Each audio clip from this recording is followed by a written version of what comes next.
Moins connue et emblématique que les Maxi Trail 1200, la Tiger de Triumph existe aussi en 800. Un modèle plus accessible en tous sens.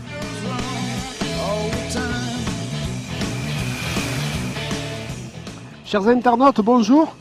Nous sommes en Sardaigne pour l'essai de la Triumph 800 Tiger, une moto parfaitement adaptée au type de petite route que l'on trouve sur l'île. On prend très rapidement la moto en main et on se rend compte qu'elle est bien plus adaptée que les gros trails routiers à un usage promenade. On abat plusieurs centaines de kilomètres par jour sur ces petites routes sans arriver le soir fatigué.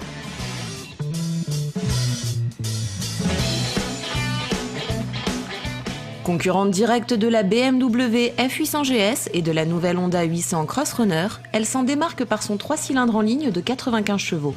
Extrapolé du 675 équipant le Roadster Street Triple, le moteur conjugue souplesse, couple et allonge.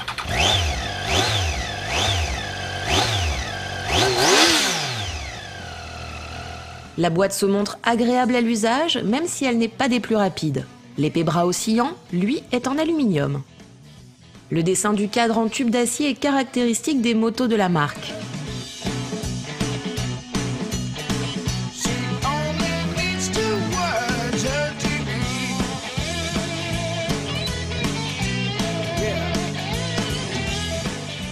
Le moteur 3 cylindres fait toujours son effet.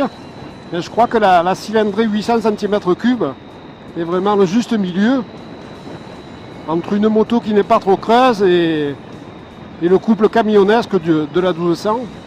On prend plaisir à relancer le 3 cylindres entre deux virages, simplement pour l'écouter. Allez, une petite pointe.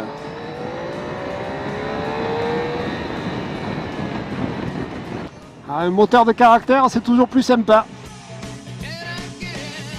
Menée à bon rythme lors de notre test, la Triumph n'a jamais consommé plus de 6 litres au 100. En ville ou sur petite route, les 210 kg tout plein fait en paraissent bien moins.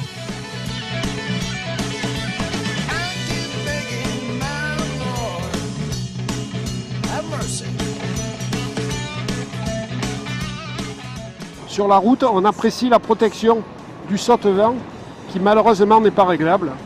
La moto est confortable, la position de conduite est très relaxe, la forme du cadre au niveau des cuisses peut s'avérer gênante.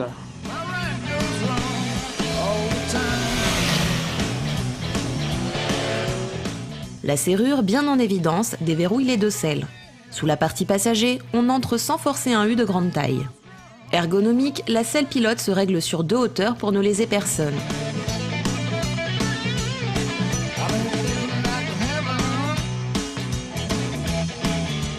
S'il est assez discret, le tableau de bord n'en est pas moins complet.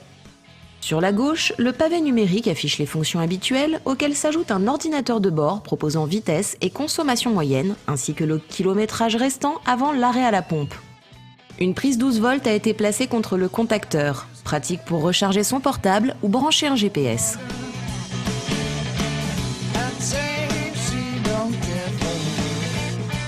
La fourche n'est pas réglable, mais alors qu'on se retrouve souvent avec des ressorts trop souples, ici ce n'est pas le cas. La moto est toujours bien équilibrée.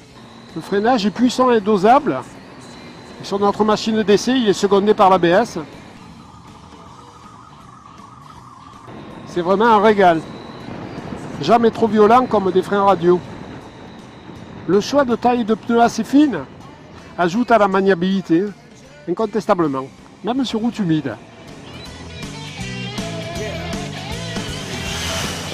La fourche inversée Showa offre un débattement de 180 mm, bien suffisant pour une utilisation essentiellement routière. L'amortisseur de même marque se règle uniquement en précharge. La Tiger appelle au voyage. Il suffit de lui greffer une paire de sacoches disponibles en option. Et sur l'autoroute, elle est tout aussi reposante. On croise à 130 km/h à 4000 tours. Inutile de dire que le moteur ne force pas. Et évidemment, on apprécie le confort et la facilité d'utilisation. Cette machine allie raison et passion. Son moteur déborde moins de caractère que le 675 ou le 1200 de la marque, mais il sait devenir amusant pour peu qu'on le bouscule.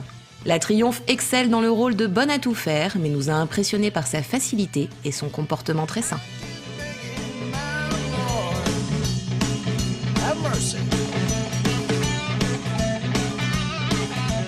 Won't you set my